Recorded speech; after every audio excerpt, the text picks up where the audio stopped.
po yung padala nyo is umabot po. Siya po si Kuya Osias. Mayroon po siyang sakit na spinal cord injury. Nadaganan kasi siya ng offer nung sinagip niya ang kanyang anak. Sabi ng kapatid ko, okay, buhay anak mo. Sabi ko, sige. Halos mag-anim na taon siya nagtitiis sa kanyang sakit hanggang sa namaga na yung paa niya at nagsusugat na yung kanyang likod at ang kanyang paa. Sa 6 na taon na yun, lagi lang siya nakahiga, hawak niya lang ang cellphone niya, lagi lang siya nakatingin sa labas. Yung nakikita niya lang ay bintana. Mula nung nagkasakit siya, ikaw na talaga nag-alaga sa kanya? Yung asawa niya. Tapos, pag nagtrabaho yung asawa niya sa di masalang, yan, ako nag-alaga sa kanya. Tapos sa kanyang kalagayan niya, iniwan pa siya ng kanyang asawa. Sa sobrang hirap ng buhay, ang trabaho ng tatay niya ay nagkukupra na lang para mayroon silang makain sa araw-araw. Minsan wala na silang makain, kaya nangungutang na lang si nanay sa tindahan para mayroon silang makain. Kapag walang trabaho si tatay, saan kayo kumukuha ng pera? Pagkain nyo? Nangungutang.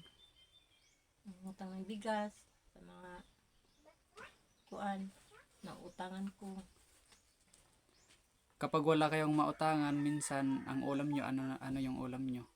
Kung malang ulam talaga, lugaw lang talaga kami. Sobrang hirap ng kalagayan ni Kuya Osias. Mayroon pa siyang 2 anak na nag-aaral ngayon. Kaya naman humihingi siya ng tulong sa social media para madala siya sa hospital. Dadalhin kasi siya sa Legazpi para maoperahan ulit yung likod niya. Ikaso wala silang pera. Kaya naman humihingi po ako ng tulong sa inyo. Sa 6 na taon na yun, humingi siya ng tulong kay King Lux tapos kay Beatmaster para mapansin siya. Kaso hindi siya napansin ng mga vlogger na ito. Sa aking lalapitan, lalo po kay Idol Beatmaster, lalo kay Idol King Lux na matagal. Pero kahit hindi siya napansin ng mga vlogger na yun, nagpapasalamat po ako sa mga taong nagsisend sa akin sa Gcash para maibigay kay Kuya yung tulong niyo. Sa mga nagbigay sa akin sa Gcash, maraming salamat sa inyo.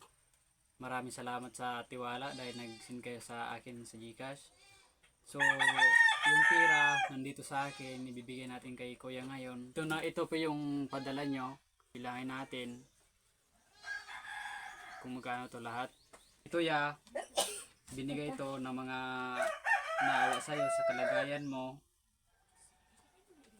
Dahil yun nga, gusto na madala ka sa Legazpi, nag-iipon tayo para madala ka. Pero itong pera na to, kulang na kulang pa to sa pagpunta dun sa Legazpi. Sana mayroon pang magbigay. Basta buka lang po sa loob na magbigay sa atin para madala ka sa Legazpi. So yan kami mo. 1, 2,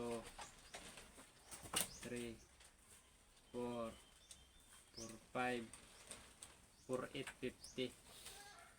4,850.